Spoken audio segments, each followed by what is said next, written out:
by Hans Niemann, who's now up 5-1, Eric, and just taking advantage of all the mistakes. Hans has had a few slip-ups himself, but to be honest with you, Ding has not taken advantage of the errors that Hans has made, and I'm starting to wonder now, C6 in the opening, and then A3. What's going on, Eric? Well, Ding is tilted. I think that much is clear, because I don't know how you wouldn't be tilted from how this match is going. And a couple of the missed opportunities, there's just probably stuck in his head. The opening is fine for Ding to play, C6. It's a tricky line if those wondering at home. The trick is Queen A5 check, which is why Black didn't need to defend the E5 pawn immediately. That's the purpose of the opening. But once that, Hans isn't going to fall for it, and instead A3. It's interesting. I don't know the theory here. I figured Ding was just trying to play something offbeat, but I'm not sure this position offbeat is working for him. I don't think that's working.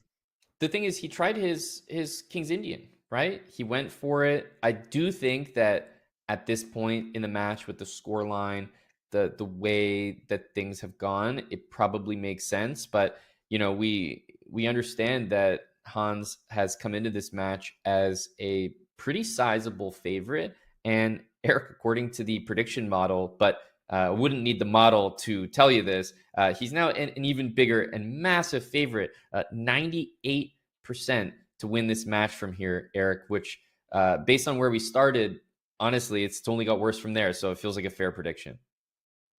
Ding hasn't won a game. Yeah. You can't talk about a match if Ding hasn't won a game. That's it. Like, you can't win a match without winning a game. And at least here, Hans is messed up in the opening. There's options. Knight takes c4, knight g4, both. Interesting. Somehow this funny move order and that a3 move, it look a little funny, Doesn't, b4, Hans is trying to make it work. Trying to justify that slow, timid approach. But Ding definitely has good choices here. You can take on e4. You can simply move the bishop back, which I think is the more natural move, especially in the context of blitz. Keep the tension on, keep those dangerous pieces on. And White doesn't want to play e5 probably because of simply knight g4, hitting f2, hitting e5. f2 is a serious concern, but so is d takes e4. Hans is in big trouble here. I mean, it's not the first time we've said that, but this early on, it is the first time. And absolutely, Black is up a full pawn here if you take on e4. Yeah. But you don't have to take on e4. You can castle. That pawn is pinned. You can take any way you want. You can not capture it and know it'll be there for you later. There are a lot of options here for Ding. And I like he's played a couple really nice practical moves. He's not taking the pawn too early, bishop back to b6, retreating, castles. He's making all these smart decisions. And I was going to say, even instead of taking, or perhaps on the next move, knight d5 or knight g4 come to mind to bother this dark squared bishop. So an instructive moment there. Knight a4, Hans has played to win this bishop. Ding plays bishop c7. The advantage has grown. Now this knight is out of the game. Meanwhile, that bishop is very good on c7, has long diagonal. And White is just, one of their pieces is now out of the game, besides the fact that Hans is down a pawn. This is a must-win game for Ding. We said it before, but the lead has only increased for Hans. This is objectively very close to lost. You can look at moves like f5 here. You can get rid of the dark squared bishop and just say, hey, I'm going to have the dark squared bishop and bishop pair. Everything is good for Ding. He just needs to find that confidence. Yeah, it really is the confidence that you're talking about. Even the move rook e8, it's a fantastic move to support the e-pawn, but I almost would have wanted the rook on f8 to support a potential f5 advance. Now the knight on b8, we want to develop it knight to d7, maybe knight to f6, queen e5, or queen h4. These moves come to mind. And honestly, at this point, I'd be looking at queen h4 just because it looks like g3 has to be played. And hey, I'm considering sacking on g3. Does it work? Probably a little bit early at the moment.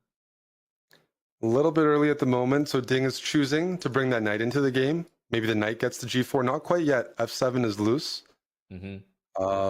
Everything is good for black. Ding needs to not blunder here. So if he needs to be calm, I don't know if that requires a move like, at some point I might consider playing g6, king g7, and f5 as a way of closing off the counterplay on the f file. I think that would be one way of doing it.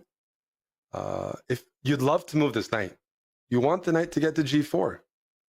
You want to pressure the dark squares, but f7 is loose, and you can play king h8. You can play rook f8. He goes for those options. Yeah, but e4 is getting hit here before f5 can be played. So now I think is that moment you have to justify your last move and probably go with this, knight g4 / queen h4 idea. If you don't put those moves on the board, I don't really know what we're doing about this e pawn and then the f pawn as well. Well, I think the e pawn, if you ever take it, then we have knight g4.